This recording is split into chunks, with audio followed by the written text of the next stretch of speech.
savoir que la KISP consiste principalement en des forums scientifiques, forums d'information, forums d'échange, mais aussi en des visites guidées. La population cible de la KISP, ce sont toutes les parties prenantes du système national de recherche et d'enseignement.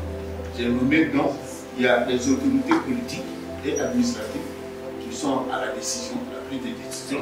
Il y a les partenaires techniques et financiers qui nous apportent un appui technique et financier. Il y a les enseignants, chercheurs qui sont à l'origine de tout ce que nous, des résultats des recherches et des recherches. Il y a les étudiants qui apprennent et il y a les élèves qui sont à la Côte d'Ivoire des demain. Nous avons aussi des inventeurs, des innovateurs et les représentants de la société civile. Après donc une introduction de près de 10 ans, la première édition a eu lieu donc en 2013. On a suivi avec la deuxième édition en 2014. Et donc le ministre de l'Enseignement supérieur de la recherche scientifique a fait l'honneur de relancer cette activité qui est la quinzaine internationale de la science et de la technologie pour mettre en lumière les apports, la contribution réelle et la contribution potentielle de son département ministériel et de tout notre système d'enseignement de recherche supérieure au développement socio-économique de la Côte d'Ivoire.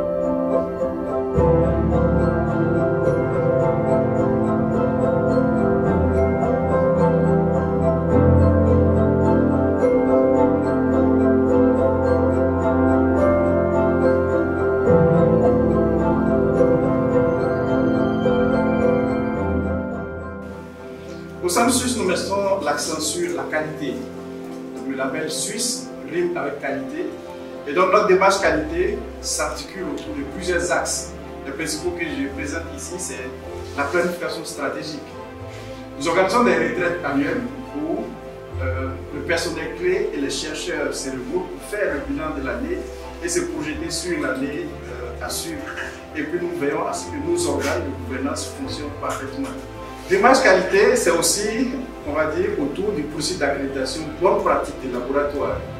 Nous sommes dotés de laboratoires que vous allez avoir l'occasion de visiter et nous voulons être, on va dire, aux normes internationales pour permettre de continuer les recherches de pointe pour les bailleurs de fonds ou les organismes les plus exigeants comme l'OMS. Nous sommes aussi très avancés dans le domaine des bonnes pratiques financières. C'est une accréditation que nous allons recevoir.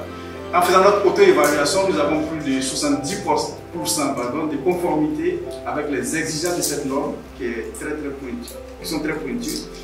Et puis, nous sommes à plus de 80% au niveau Gold et 70% au niveau Platinum, qui est le niveau le plus élevé.